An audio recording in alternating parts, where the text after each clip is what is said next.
Hello, good morning or good evening to you all, and welcome to this Japan Society and Asia Society Tokyo regular quarterly webinar between Jesper Koll and myself, our Japan Macro Salon.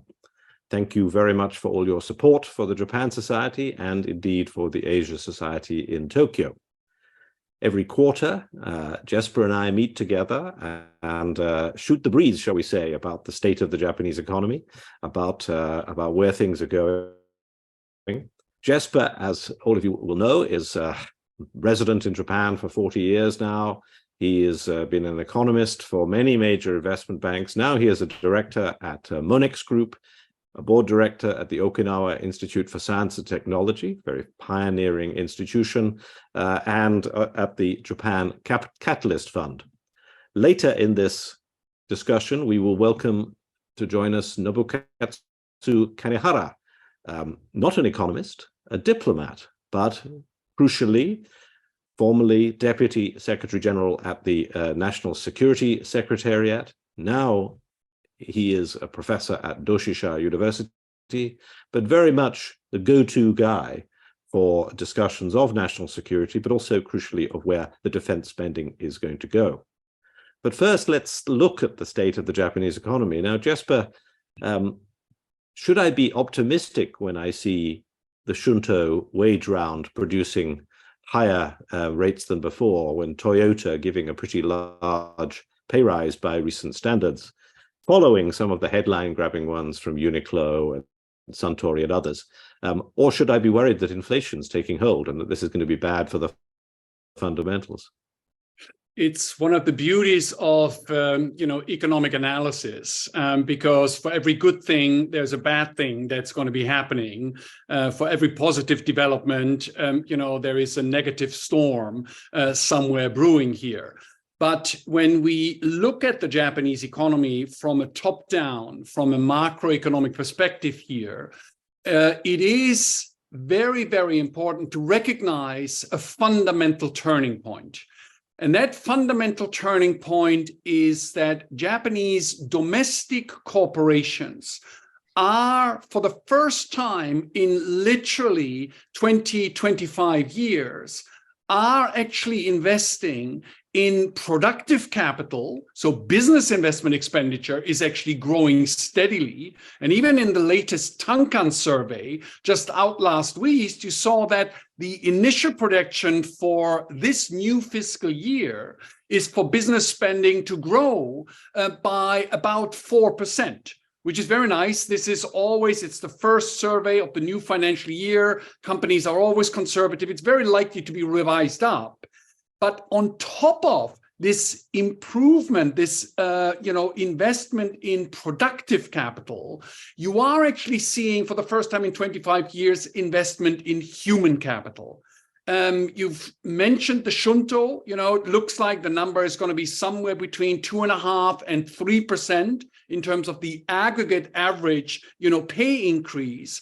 But the interesting thing is that the spread, the gap between the top companies paying, wage increases of 8, 9, even 10%, versus, some of the companies that can't quite afford it, or some of the companies that maybe don't have a visionary, CEO or a visionary board that is actually, prepared to pay up.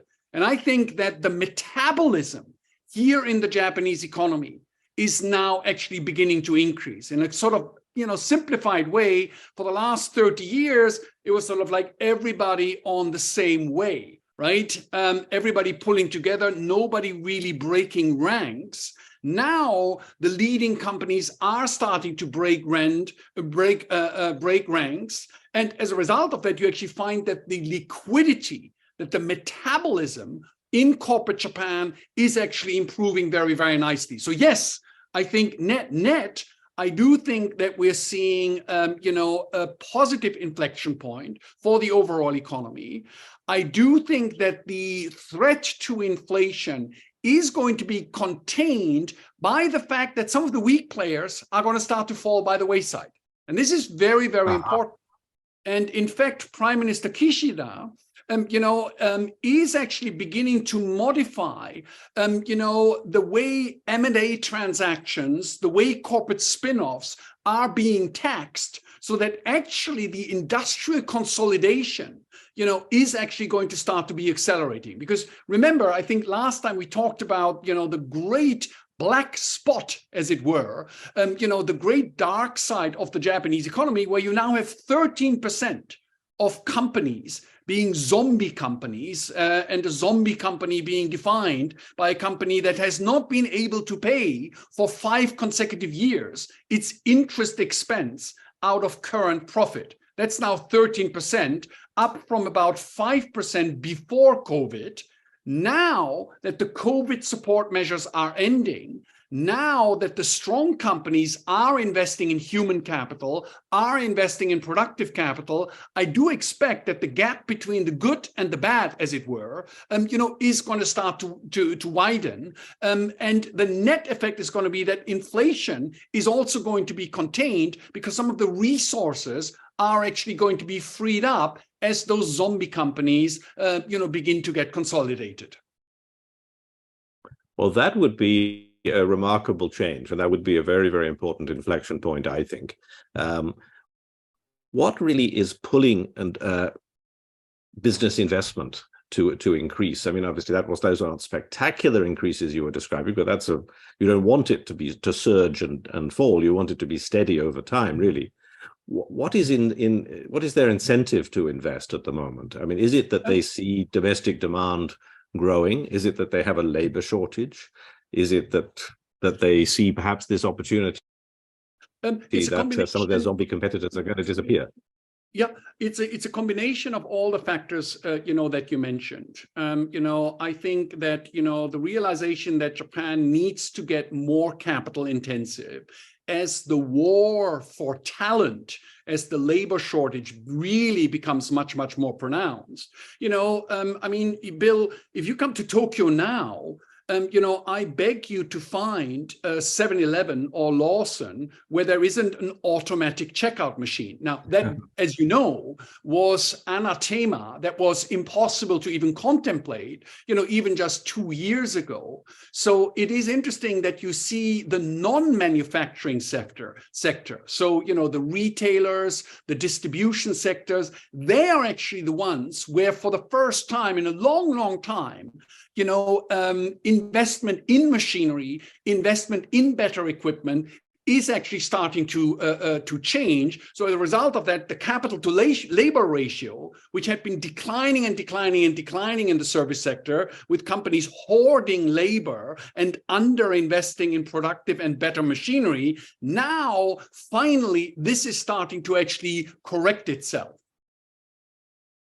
Now, I should ask you about Governor Ueda, who, of course, has been in office now for 5 whole days. I hope he's transformed the scene.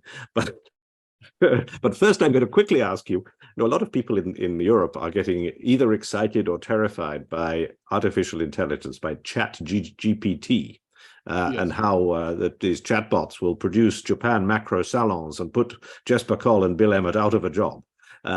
Is there any excitement about so-called ChatGPT and similar AI innovation in Japan, and particularly in those service industries?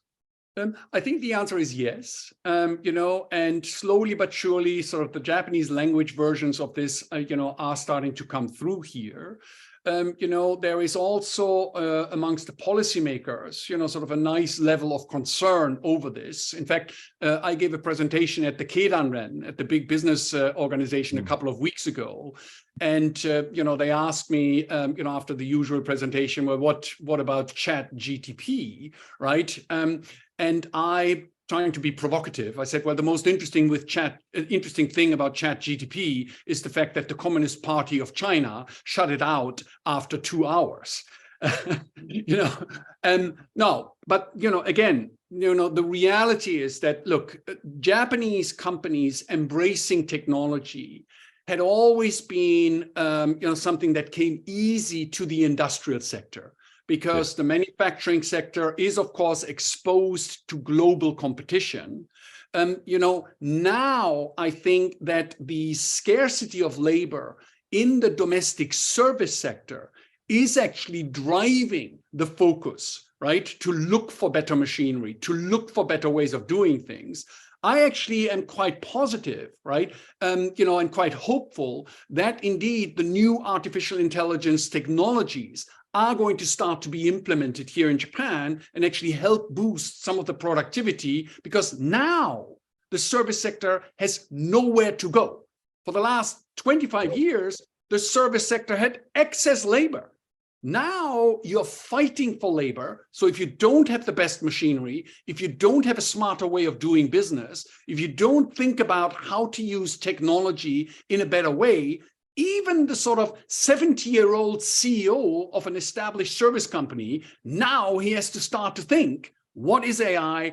How can I use it? And maybe the time has come for me to actually promote somebody who is in their 40s or 50s to actually understands this, to actually gets this going.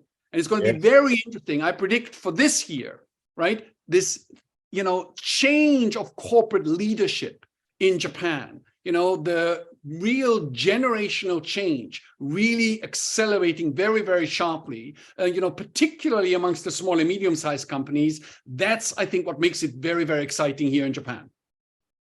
Now, I've mentioned monetary policy, but really after 5 days, I think there's not much point in delving too deeply into it. But the fiscal side, I think we should talk about, because, of course, it's what we're going to come to, part of the spending plans with Kanehara-san.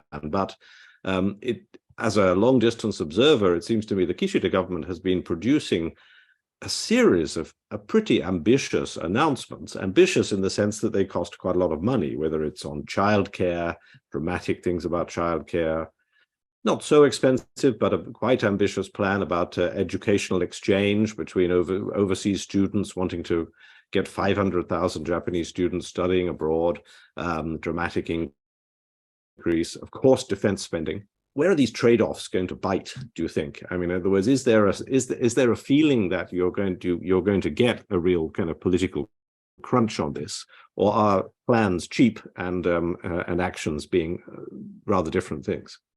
Well, I mean, it's quite remarkable, because just, since the beginning of December, right, if you take at face value all these new programs that have been announced, right, you're adding almost 3.5% to GDP just with these new programs. Now, a lot of that is fiction. We've got to remember, we've got local elections coming through here.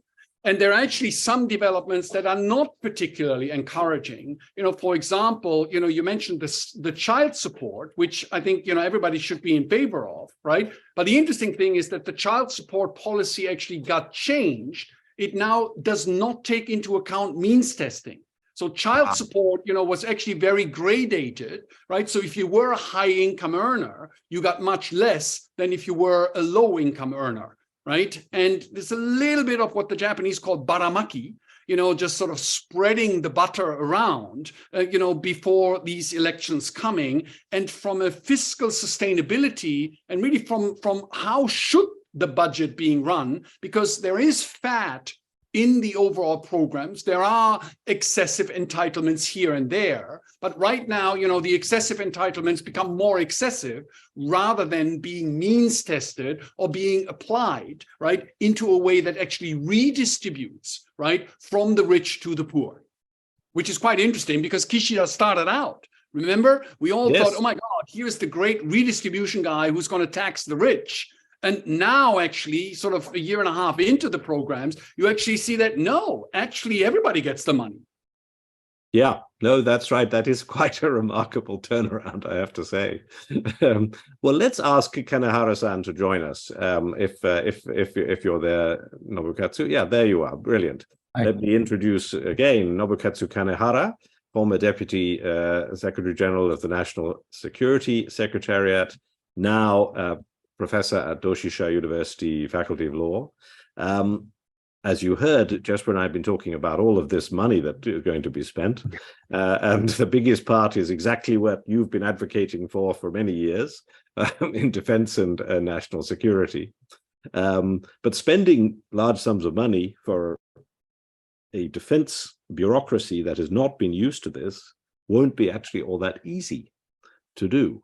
I know defense officials always want to kind of have a new aircraft carrier or something if they're in the United States, or new frigates if you're in Europe or something.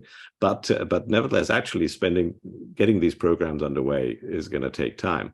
What do you think the priorities will be and need to be? Yes, with the money. There are so many things that are not yet done. The fundamentals of one is fundamental things. One is we are now shifting the focus, strategic focus from the north to the south. For 150 years, modernity, our enemy was principally Russians, and for the first time we're thinking about Taiwan, the south. This is the first experience for us. We took Taiwan from China towards the end of 19th century, but the focus was Korean Peninsula. And war over Taiwan, never thought of it. Even the Americans neither. And this is the first time that China 10 years ago, China was our size. Today, China is 3 times bigger than Japan, 75% of the United States, and huge military budgets and very good technology. Now we have to be serious. And Xi Jinping's government is a bit dangerous government. He's regressive, and he truly won the trophy of history. That's Taiwan annexation. So the time is quite pressed. We have to say, one, shift the strategic focus from north to south, and then we have to have ammunition. We don't have it. We never thought of fighting a war truly against the Russians, and our depot is empty. So we have to fill in our depots. Depots are concentrated on the northern side. We have to open depots on the southern side. We have to produce a lot of ammunition to fill in, and the parts are missing. Our tanks and fighters and warships are eating against each other for parts every year. We have to stop it. We have to produce a good amount of parts and infrastructure too. When our military bases are destroyed by missiles, we have to move to the civilian airports and ports, and the roads and the railways must be given. They should give priority to the military. We have no preparation for that. So from zero, we are now building up the true fighting capable military forces. This is one.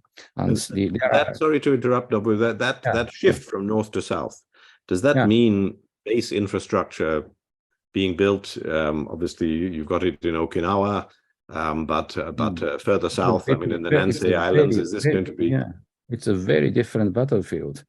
Hokkaido is a huge islands, and we could fight against Russians there. But we have from Kagoshima to Taiwan, there are 1,000 kilometers. And islands are scattered there, and we have to defend these islands. And this is a very difficult task, especially for army. They opened new bases in Yonaguni, Miyako, and Ishigaki, and Amami. They added 4 new bases there to defend themselves.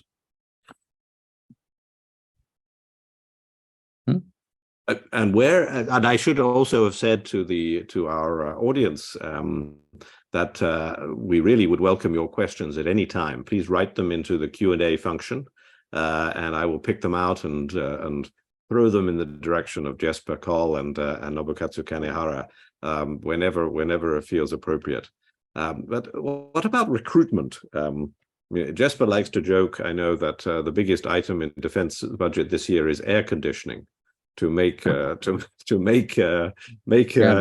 life more comfortable for a member of this. Because of the severe defeat of the Pacific War, and then I have to say the military was very much badly treated in Japanese society, and the government never allowed them to use the money borrowed from the people by government bonds. So our government officials' apartments are not very good. It's modest, but it's not so bad. But their barracks are so bad these days up to now. Now government is now trying to rebuild these things. They are still living in the barracks of the Pacific wartime, and we have to change that now. How, Jesper, you by all means ask any questions, but I wonder how quickly that will happen. Well, it's interesting. Again, so we've got the sort of a 5-year goal of getting to 2% of GDP. But as we all know, that, the Japanese way of doing things is really step by step. And as Kanehara-san pointed out, we're now just really beginning, the whole reset of things, right? And, when you look and talk, I was with, Mitsubishi, heavy industries a couple of days ago. And, the rise in the defense spending, like it wasn't even on the agenda. Right. And I don't think that they were being cagey, in front of a bunch of global investors. But I think that, it's a wait and see attitude on part of industry.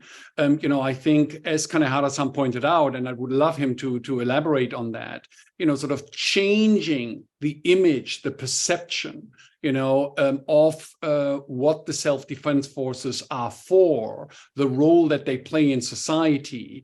That's, I think, one of the key areas. And in one of my last conversations I had with, former Prime Minister, Abe, was exactly about that, you need to spend 60-70% of any increase in defense spending, right? You need to spend it to actually improve facilities, to get the basics right, and to improve the standing that the military, that the self-defense forces have in Japan society. But I'd love to hear Kanehara-san's views on that.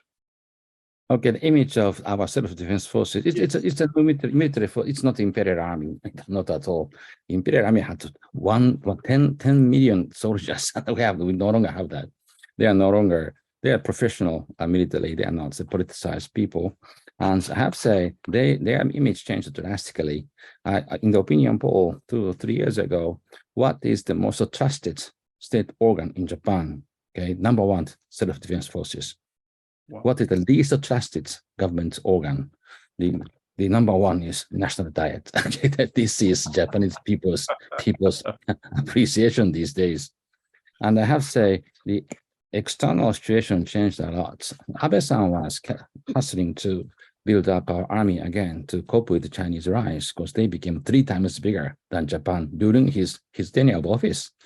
Also, he raised 5%. He doubles the consumption tax during his office. He raised twice the taxes. He survived that. And he gave 1 trillion yen to the self-defense forces. And it was 5 trillion yen budget. Now it's 6 trillion yen. It's Abe-san's 8 years efforts, but it was not at all enough. And then Kishida-san said, we have to raise the military budget by 1 trillion yen every year for coming 5 years. This is a very big decision for him. And he did. And people accepted. Nobody's barking against him. And the reason is two reasons. One is China became too big. And then second is Ukraine. Japanese are seeing the atrocities of Putin's army every day in the 7 p.m. news, NHK. People are abhorred by seeing that. And the sense is that this might come to us. So we should be prepared. This huge change happened because of the general sense of insecurity of the people. From after the defeat of the Pacific War, for the first time, Japanese feel insecure. The Russians were there, but the main battlefield was in Europe. NATO was there. A huge amount of nuclear arsenals are pointing at Russians over the Arctic Sea, right? And we are tense situation, but we are not uncomfortable. And China joined our camp in 1970s. And North Korea is a lethal. They have nuclear weapons. But if they shoot nuclear weapons against us, that nation will disappear next day by the Americans. Counterattack. But China is different. This is different. This is a true and real. And may I ask, the students and that you lecture to at Doshisha, or you teach at Doshisha? Yeah, my grandson's generation. Yes, they're exactly. Very Japanese. What is their view? What is their sense of the self-defense forces and of defense? All right, would any of them join? What would induce them to join? Perhaps probably the convincing lecture of Kanehara Sensei. But I don't have to convince them. They are very different Japanese. They have no ideological tilt at all. When I explain, during my time, Japan was torn in 2 camps. Japan was not torn physically like Germans, but our nation was torn. We have socialist, communist allegiance of theirs are headed for Moscow. And Japan was torn. And as like Kissinger said, rightly, Japan's in theory in the West, but our nation was totally divided. And when I explain this to my kids, they say, "Did you have socialists in this country?" They say that. Absolutely no interest in this ideological history. They are looking at the future, their own future. For them, there are two concerns. One is the Chinese rise and the military threats. And second is decline of Japan and huge national debts given to them. So they would be willing for them or their brothers and sisters to join the self-defense force, probably. No, they support self-defense forces 100%. Yes. But they believe that that's their job. And I can be spared. And that's them. Right. Other people will join. Yeah, exactly. Yeah, soldiers will go to fight, but not me. That's them. Now, how quickly Bill, just on that, I think, and Kanehara-san, please correct me if I'm wrong, but sort of the recruitment targets, right? Japan is very similar to actually the professional army in the United States, right? Where you're basically running, sort of year in, year out, somewhere between 10 and 15% behind, of what you actually want to recruit, right? So again, this I think the head is there, right? In terms of the understanding, yes, geopolitics has changed, but in terms of an actual commitment, I think that's where the head's ahead, of the body, so to speak. And it's similar, like I mentioned earlier, with sort of the defense industry, right? Because the defense industry, is sort of in sort of, it's not profitable to do defense business here in Japan because the scale, right, even with the ramp up to 2% or even 3% of GDP, the scale just simply isn't there. So it would only work if you could actually begin to export as well. But, beginning to export, Japan kind of, looks very enviously at South Korea, because South Korea, as we all know, over the last 10 years, has actually become a significant force, right, in sort of the global arms export businesses, even replacing Germany, right, in supplying tanks and howitzers, right, just over the last 12 months there. While in Japan, I think that the understanding that geopolitical realities have changed, no question about that, right? But then what are we going to do about that in terms of the private sector actually committing? We're nowhere near that, in my personal opinion. Yeah, okay, one is as for the population, I mean, the popularity of the military. This is warriors' nation. This is not the aristocrats' nation like China. And there are some steady inflow of the so proud boys and girls joining the military. And I don't say that our military is suffering from the lack of the population itself. Population is now shrinking hugely.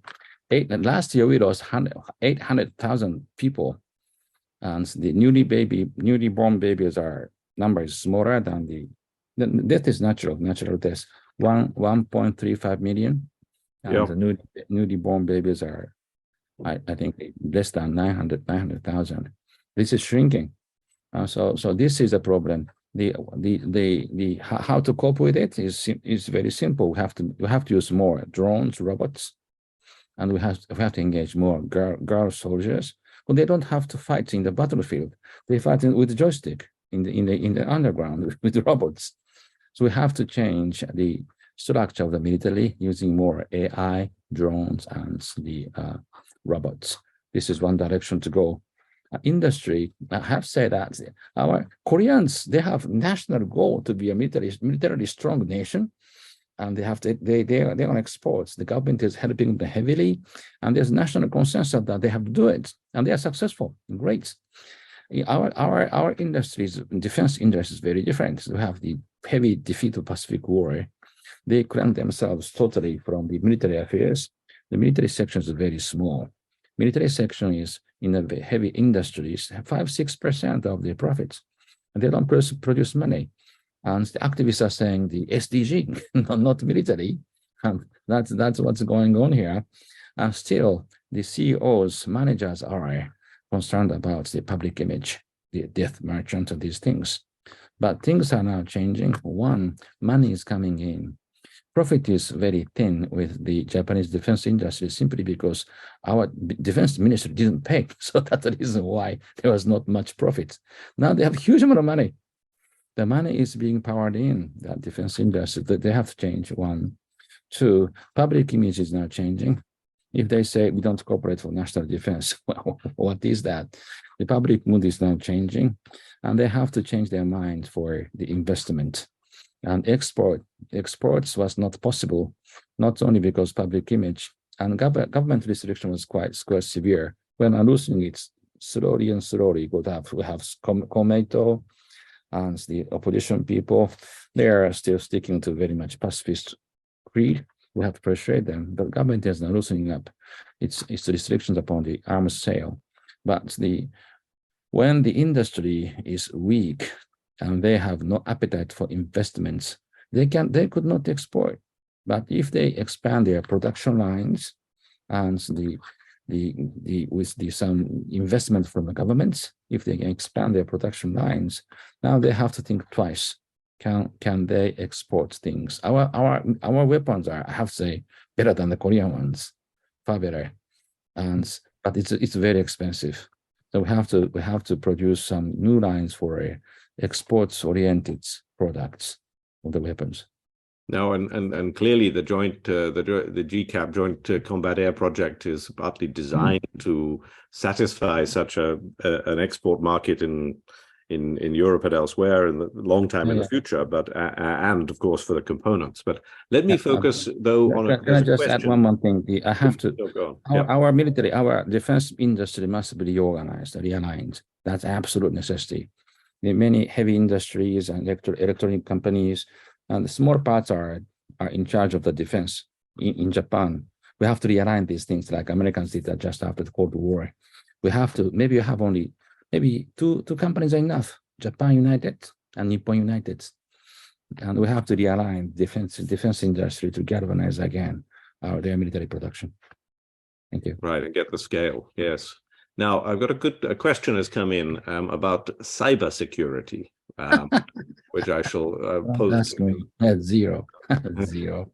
So Takehito Kamata asks, in order to enhance cybersecurity issues as part of national defense, which government agency should be leading to help public-funded research, universities and research institutes prepare for and respond and mitigate the impact of cyber attacks in Japan? I suspect you've been fighting this battle for a long time.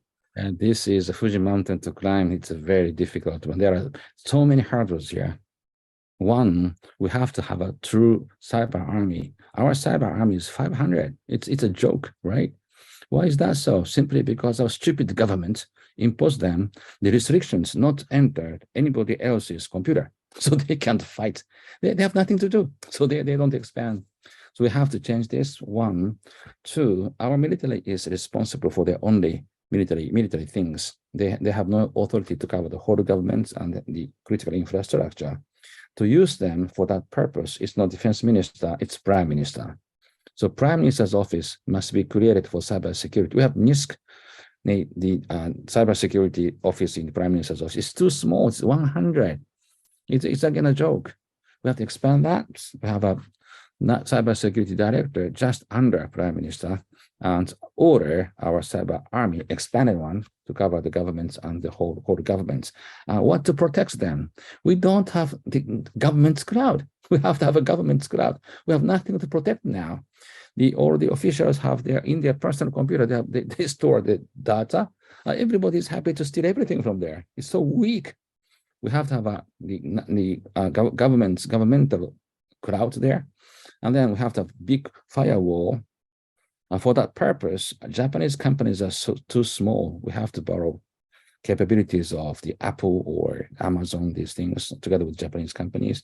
And then we have to have a clearance system because firewall is very fragile for the inside people, like Snowden. We have to have a clearance system here. And then we have to have a cyber center with supercomputer, the sensors all over Japan, and watching the cyberspace every day, and gather data for the virus coming from North Korea, China, and Russia. And then We have to have a cyber research center, the quantum computer, AI. Things are so in flux these days. We have to catch up with the technological advance. We have people, we have money, we have technology, we have very good computer, supercomputer. What we don't have is policy of the governments. It's very much lacking. And the Kishida-san wrote the national security strategy this time. He declared that we're going to expand this. We're gonna do the same job like all the other advanced nations, attribution, hacking back, cyber army, cyber command. We have to do that now. We're very much backward at this. IISS in London categorized in three groups, the cyber security capabilities. US number 1, Group B, all the other nations. Group C, the bottom is North Korea and Japan. We're very proud of it. We have to change this now.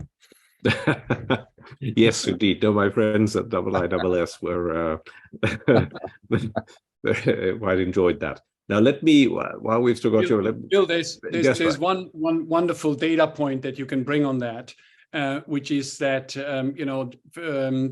for even cloud storage, right? There basically is no cloud storage company here that operates at scale. And Japan's private economy pays almost 2.5 trillion yen, to the big American cloud storage providers, which is quite interesting. And they're obviously offshore; they're not onshore. So you open up the whole risk profile there that just shows you how that's our 10 years Japan has become. 10 years ago, the biggest companies on earth were half are Japanese banks, half are American oil industry companies. Today, they are dwarfed now. Huge ones are Apple, GAFA, Microsoft, and the Chinese ones, network companies. And the Apple's the value is almost equal to Japanese GDP. No Japanese company can compete with them. We have to borrow their capabilities. Otherwise, if we go by Japan, our system could be very weak, and the governments cannot allow it. Now, another question I'm going to pop in. Matthew Hall has asked about really about the relations between Japan and China, and we've seen Foreign Minister Hayashi in China this week. Matthew asks. We've seen how focus on Taiwan has brought tension between China and the West, particularly the US. How do you feel Japan's security focus on its own South and Taiwan could come to define Japan's relations with China in the near future? Now, this is a political question, but it's also an economic question, which I'm going to ask Jesper about. But first you, Kanehara-san. Well, nobody wants to work against China. We're going to engage them for commerce. We don't talk about the values with Xi Jinping, but the commerce, we have good mutual interests on the global climate change. They are the greatest polluter, but they could be greatest victims too. We should talk about these things, but militarily, we cannot let Taiwan broken by China. And so we said the one China is fine, but there are two countries in de facto basis. We never accepted that China absorbed Taiwan by force. Status quo is the precondition of today's fiction, one China, Beijing, the legitimate government, but don't touch the islands. And we are happy to see both sides are talking to each other, but don't use force. That's the agreement of 1970s with Washington or with Tokyo. And our security system is linked with Taiwan. When we withdrew from Taiwan and Korea, Americans came in to our imperial shoes, and they have bilateral relations with Korea and Taiwan, and they said they're going to defend that. And they said the Americans must use Japanese bases to defend these two nations. Otherwise, Americans cannot do this. And we agreed to that. 1960, Kishi Eisenhower, they wrote Article 6 of Japan U.S. Security Treaty. There it is stipulated Americans can use Japanese bases for the peace and stability of the Far East. Far East means three nations, Korea, Taiwan, and the Philippines. Japanese ex-imperial territory and American territory. And this is the system. And in 1999, when North Korea started to develop nuclear weapons, the Oguchi said to Clinton, we can help Americans outside Japan for only non-combat operations. This is the new addition to Japan-US alliance. And Abe said, it's not enough to deter. To deter, we have to say from the beginning, we could join the war. And this is what Abe did. And so we are here. And Americans, if Americans go to war, we are directly involved. And Americans are far away across the Pacific. We are here, frontal. We are next to Taiwan. That's the reason why Japanese are now very much serious about this situation, far more than the Americans. No, and former Ambassador Stephen Gomersall has asked how far could Japan go in supporting, you know him, I'm sure, could Japan go in supporting a US counter-offensive against Chinese aggression to Taiwan? And you've said the constitution won't be a problem. You'll basically fight. Constitutional restriction was almost removed by Prime Minister Abe. We have now three levels for helping Americans. Let them use our bases. This is the minimum. To help them in the non-combat operations, like what we did in the Indian Ocean Afghan War. And third is join the battle together with the Americans. 3. But this is legal steps, right? But militarily, we have to think of 2 things. 1, can we spare forces? How much to help Americans outside Japan? Because we have to defend ourselves. China could launch missiles against us. And 2, can we limit the battlefield in the near area of Taiwan? Or can China involve us directly? That means, can China attack us directly? You know, huge number of missiles are coming to Tokyo, Osaka, and everywhere. That's the reason why Kizai is now preparing for the new big arsenals of missiles to have a true deterrence against China. This is absolute necessity. Because when Americans say I have to go to war, the Congress says that, the White House says that, we can be involved immediately, and China must think twice. Can Beijing attack Taipei plus Tokyo or not? Yes. But Okinawa Islands, they might do that. Now, just coming back, Jesper, to this economic trade-off question. I mean, your friends at the Keidan Ren, how do they feel about the chip making equipment export restrictions, for example? Is there a feeling that, you know, in Europe, Ursula von der Leyen is talking about de-risking relations with China? Well, how is that mood, Jesper? Nobody wants a war against China in Japan. But no, of course, no one want a war. But what about economic? It can be started by Xi Jinping. If he starts that, then we have to be prepared for that. Oh, absolutely. Chips are sort of contraband today. Chips can change the winners of the war. It's just like neutrality law during the 19th century, right? The commerce must be free. Commerce must be free even during wartime. But you cannot export things that can change the winners of the war, that chips. This is outside the market logic. And Japanese companies, many don't understand that, but they feel it. Americans are truly angry these days. And now they have to choose. This is the pre-war situation. We cannot help the PLA to win over the American forces. If Japanese chips kill the American boys, the Americans will sanction against Japanese. Yeah. And this is not the market logic. This is the logic of the warfare. Jesper, how is that feeling from an investor and kind of corporate Japan point of view? Look, I mean, you know, arguably, you know, things have changed over the last couple of days because there's a little bit of escalation, so to speak. I mean, obviously, you know, with the arrest and detention of one of the Estelas Japanese companies, you know, executive there, and you know, people are. You know, the Japanese tried to be very diplomatic by sort of saying, fine, you know, we're going to join the agreement with the Netherlands and the United States, but we're not going to spell the word China. We're going to, you know, broaden it out, but everybody knows that it's about China. You know, I think that, you know, amongst the business community, or certainly amongst the investment community, which is more chatty than the business community, right? You know,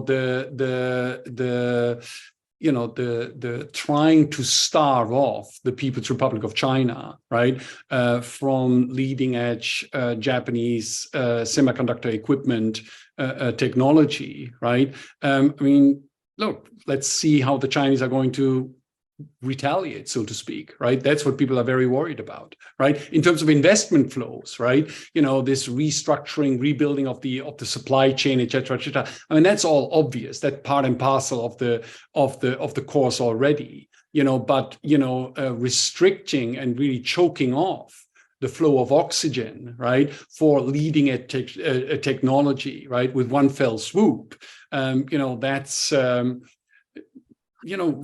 I mean, that's just the first salvo in a way, right? Of, what arguably many fear, at least the people I speak to, many fear, could be the start of real, an economic war.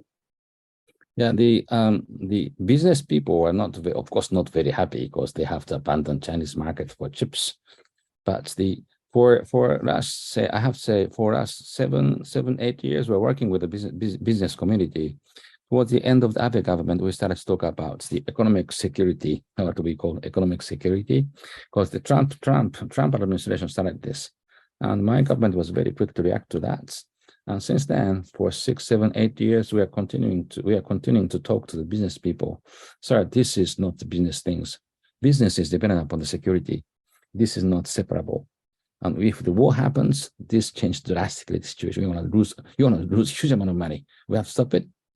And then you have to listen to the security people's logic.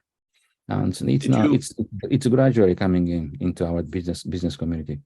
In those conversations, did you, with business, Kanehara-san, did you actually also, in a way, war game the two-way nature of this? As Jesper says, this is the first salvo. What happens when China cuts off supplies of some vital commodity? What are the risks? Well, there are only 3 foundries for chips: Taiwan, China, and Korea. Yeah. If China and Taiwan starts a war, the huge amount of chips stops coming in.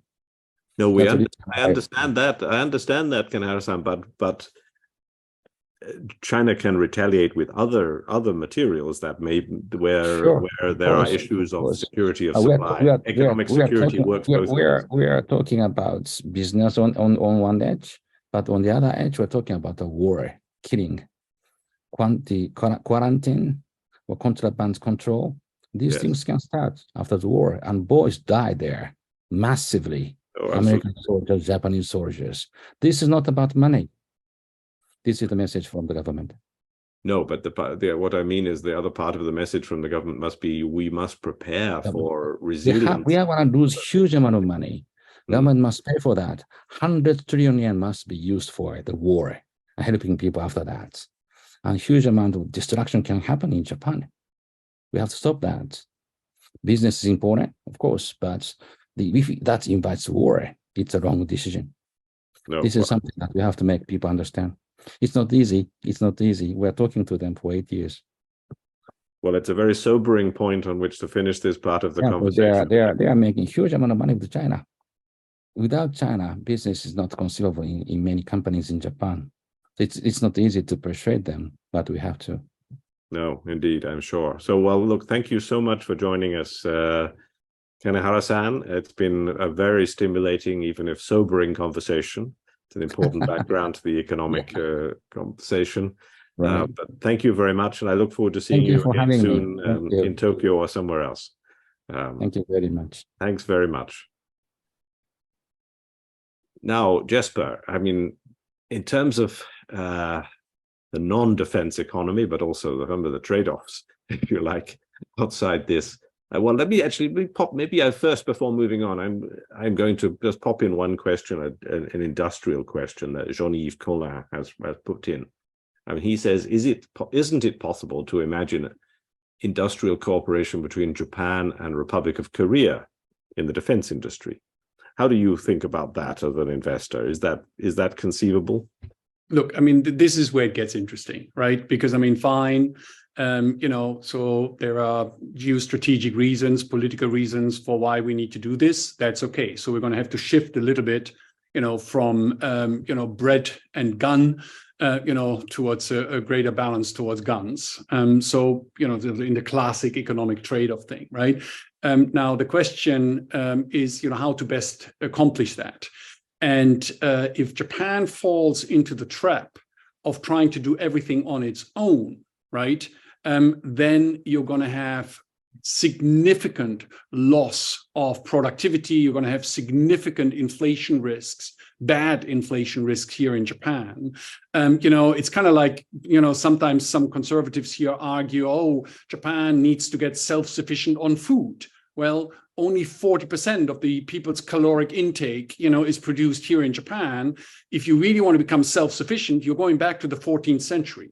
Yes. In terms of the standard of living. So, the alliance game, the trusted partnerships, right, within the Quad framework, obviously led by the United States of America, but hopefully, and this is where really, over the last 4 or 5 months, the rapprochement, the beginning of a closer relationship, hopefully, between South Korea and Japan, where there are, actual positive trade-offs that can be made.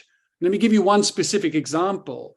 When you look at Japan's defense industry, there's one area where they are, producing the best machinery in the world, which is diesel-electric submarines.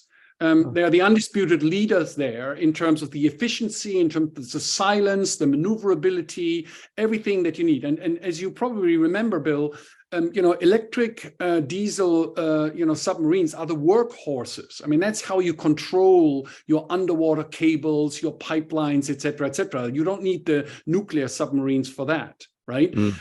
And, as you remember, Prime Minister Abe, was very close to cutting a deal of actually exporting, right, to Australia at the time, but they lost that in the last minute to the French. And then the Americans finally, in the last year, sort of upscooped them, from that perspective. But the point I'm trying to make is that there are pockets of excellence that Japan provides, right, in terms of the hardware, in terms of the components.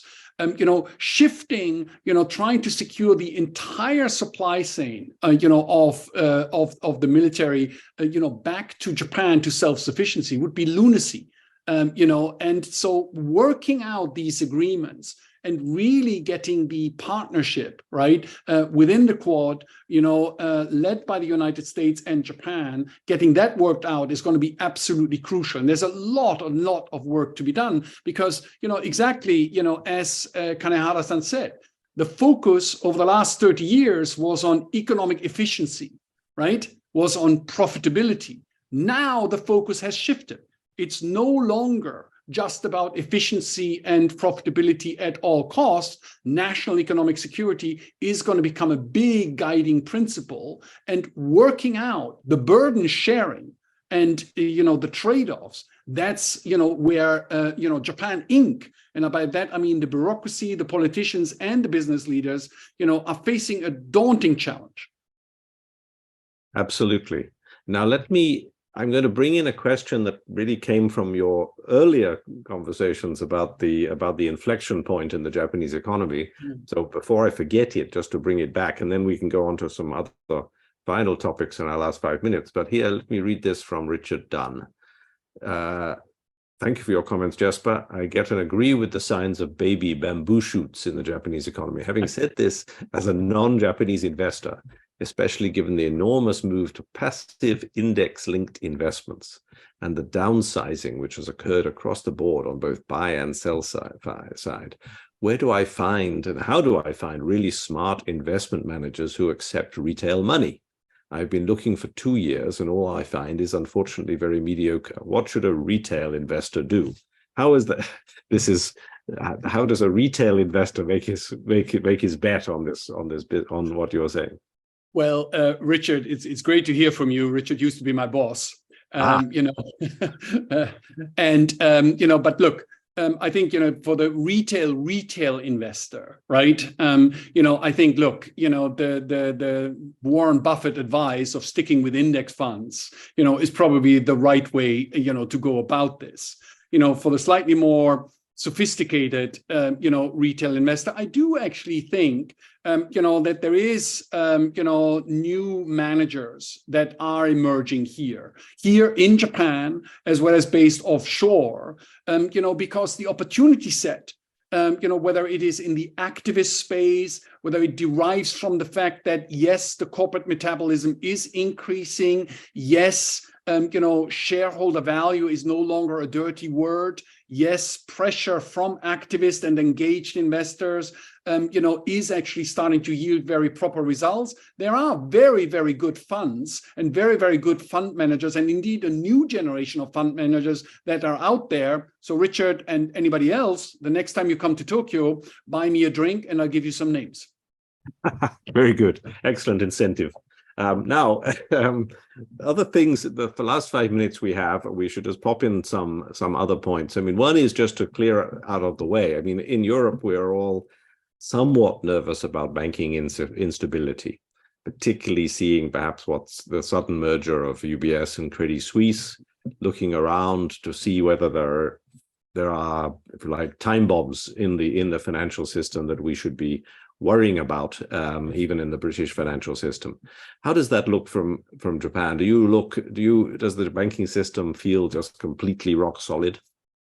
Look, I mean, you want to be careful. No economic system is always rock solid, right? You never know.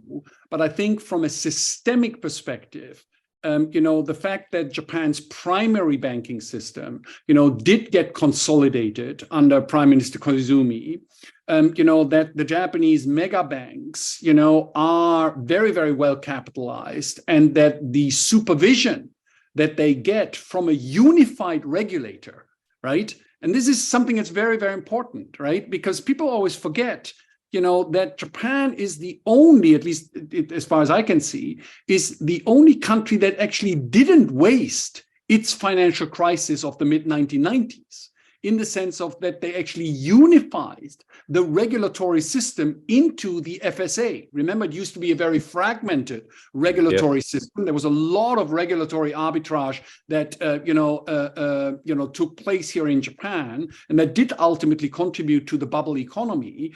In 1995, under the leadership of then Prime Minister Hashimoto Ryutaro, right, the consolidation of the regulator into one unified FSA, right, was a big step here. And so I always used to joke with Jamie Dimon, when I was at JP Morgan, that, whether we like it or not, Japan does have the best regulatory system, in the sense of that there's no regulatory arbitrage. You don't play one guy off against the other, which is exactly what you still do in Europe, where there is no unified banking regulator, and you still do in the United States of America, where there has been zero change in the regulatory framework, right, after the 2008-2009 global financial crisis. There were tightenings of rules that happened with the Volcker rule, right? But the regulatory system has not changed. So what I'm trying to say is that it's very difficult in Japan to slip under the carpet or to slip under the radar screen,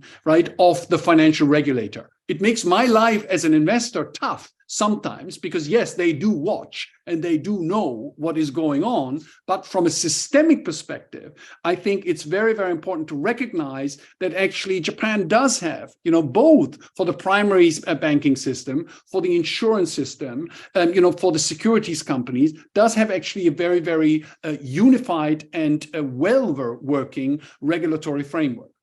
Now, the regional banks, the secondary banking system, right? There's bound to be, some corpses there, right? It's estimated that some, these are meaningless numbers, that there may be, as much as, 1.5 to 2 trillion yen, of hidden losses, right, that the Japanese regional banks are carrying just on their overseas securities portfolio, right? Do they have the capital base? Some of them do, some of them don't.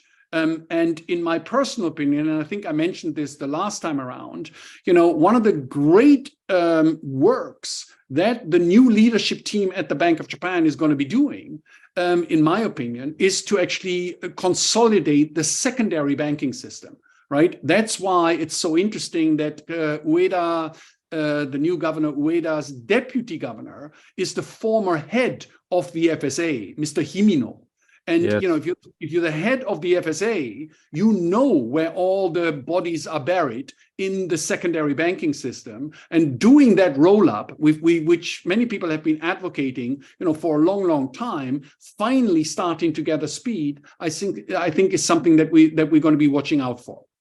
The final point, Bill, I wanted to make, which is an interesting one, and this, you know, is a very serious one, which is that not the Credit Suisse, but the Silicon Valley Bank, crisis, as it were, you know, is really because banking has become basically frictionless in the United States of America, right? Where literally, if you get a tweet that worries you, you can literally within 30 seconds, you know, wire $2 million out of your account. Right? Yes. In Japan, you cannot do that.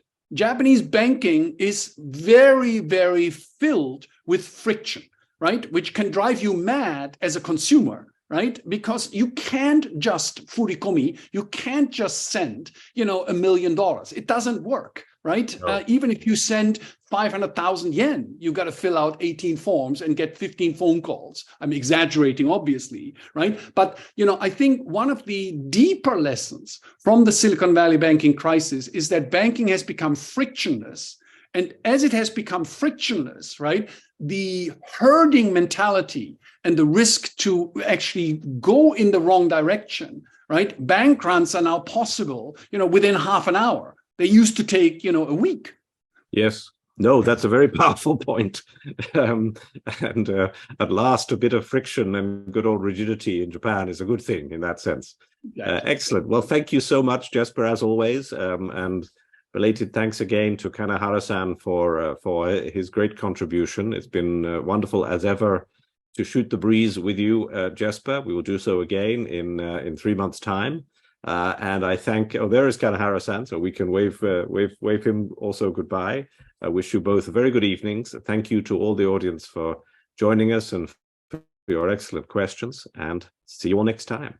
Thank you very much for supporting the Japan Society and the Asia Society, Tokyo.